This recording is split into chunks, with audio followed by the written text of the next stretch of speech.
សម្រាប់ពោអ្នកគ្នាពោក៏សំខាន់ដែរទីតាំងនឹងពោជួនកាលទីតាំងហ្នឹងទឹកវារើសពោដែរបាទចុះយើងហ្វីហ្វុងលើយើងហ្វាក់ទៅបើយើងមាននុយពោចម្រុះយើងហ្វាក់មើលទៅ5-10ខ្សែយើងដូរម្ដងទៅឲ្យដឹងថាកន្លែងហ្នឹងវាមានត្រីឲ្យដឹងថាកន្លែងវាមានត្រីកុំឲ្យតែវាអត់ត្រីឃើញមាត់chứវាមានហើយវាមិនអត់ទេត្រីចឹងយើងដូរនុយដូរពោវាទៅkalauពោមួយវាមិនតាក់ទាញពោមួយថ្លៃវាតាក់ទាញវាអាចនឹងមានសង្ឃឹមបាន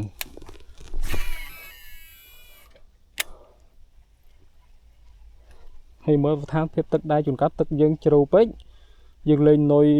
មុំយើងអត់ដកបាតទេចឹងយើងព្យាយាមធ្វើម៉េចអូសឲ្យដកបាតព្រោះត្រីវានៅដកបាតត្រីខំនុយទឹកជ្រៅនេះគេហៅនុយលិចទៅយើងលេងឲ្យដកបាតណា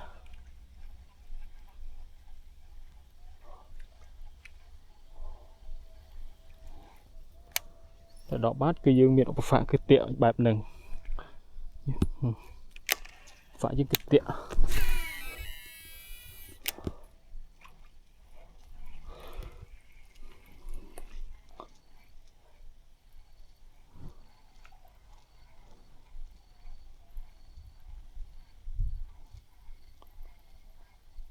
នេះយើងគប់យក10ខ្សែចុះបើមិនជាវាអត់ខំទេយើងដូរទីតាំងទៅ15ខ្សែ10ខ្សែអញ្ចឹងទៅព្រោះវាអត់ដេញទេវាអត់មានខំទេយើងដូរកន្លែងទៅ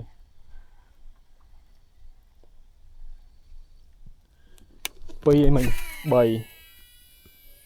ខ្សែទៅលើនេះណាបាទ3ខ្សែទៅលើនេះនុយមិញ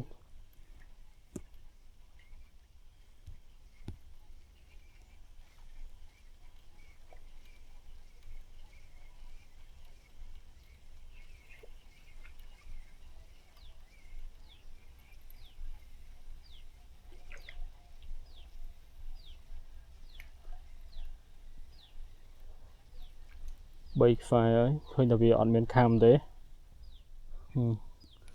នេះ4ខ្សែទាំងនេះ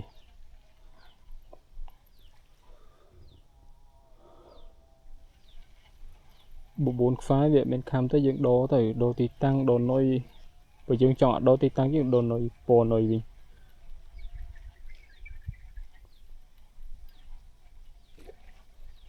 មាត់ត្រីមិនអត់ទេ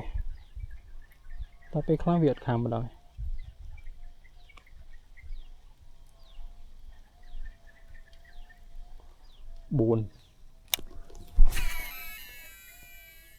ចូលមកជាប់ដែរ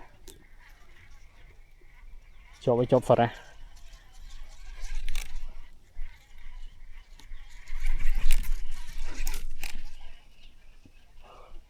ជាប់ហ្វារ៉ាបច្ចេកទេសល្អ5មិនជាប់ហ្វារ៉ានេះ5ចុះ5ខ្សែបើវាអត់ខឹមទៅយើងដូរទៀត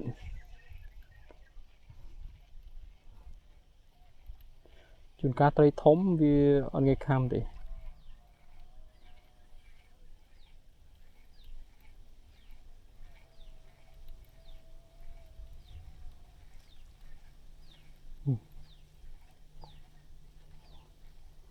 5ខ្សែ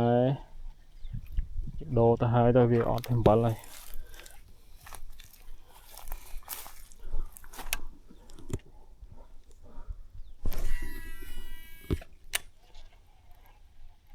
វាបាក់គប់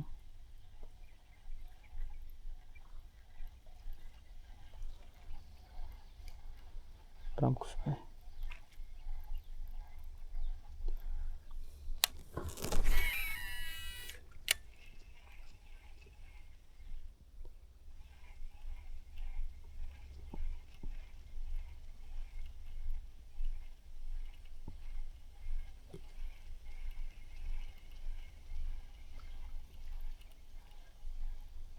ចឹងមានន័យថាវាអត់ទេអត់ត្រូវគីឡូត្រីទេ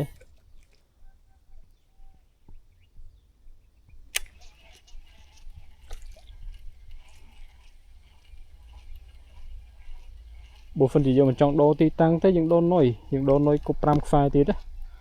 បាទចង់ដូរនុយយ៉ាវ៉ា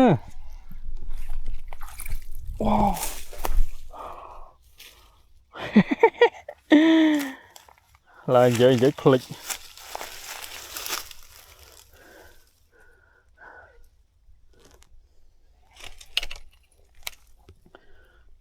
chẳng nó vì chụp chơi môi này phải nhá